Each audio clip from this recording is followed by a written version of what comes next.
The osteopathic physician takes into account all aspects of patient care.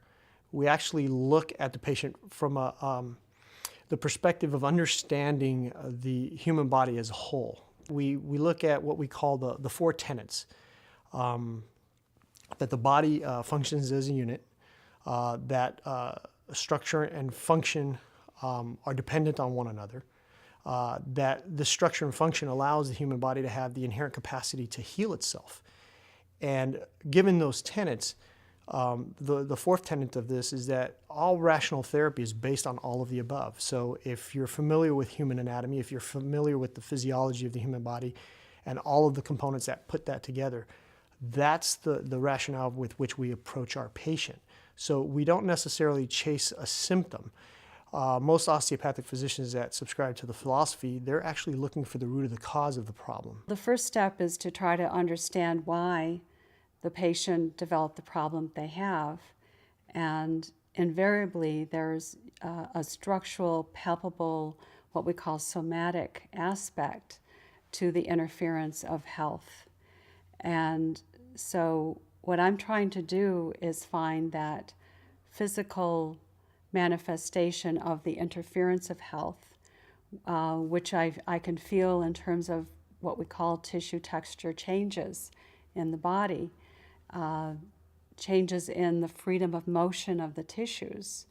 And my role is to try to restore those tissues back to normal as best I can. And what we're doing that's different is done with our hands. When we use our hands to make a diagnosis, try to find cause of a problem, and address that cause with our hands, we're really dealing with the biophysics of the body. We might be affecting the chemistry and the biology of their body in profound ways, but we're doing it through physical means. And this business of interacting with subtle forces present in the patient's body with the hands is what osteopathic medicine's all about. Well, you know, we look at a lot of different aspects of an individual. I listen to the story that they tell me. I actually look at them physically. I do a traditional physical examination of an individual. But then this special training that we have in osteopathic medicine allows us to actually physically make contact with their physiology, their function, and diagnose how healthy it is, whether it's active in various parts of their body and for their whole body. In the understanding of normal health in a human being, through our hands, are not assessed in any other way. There are not a lot of ways to measure effectiveness of lymphatic circulation, effectiveness of venous return, effectiveness of arterial perfusion, unless it's so broken down as to cause swelling or a temperature change. It's not really something that shows up in the usual tests of medical technology.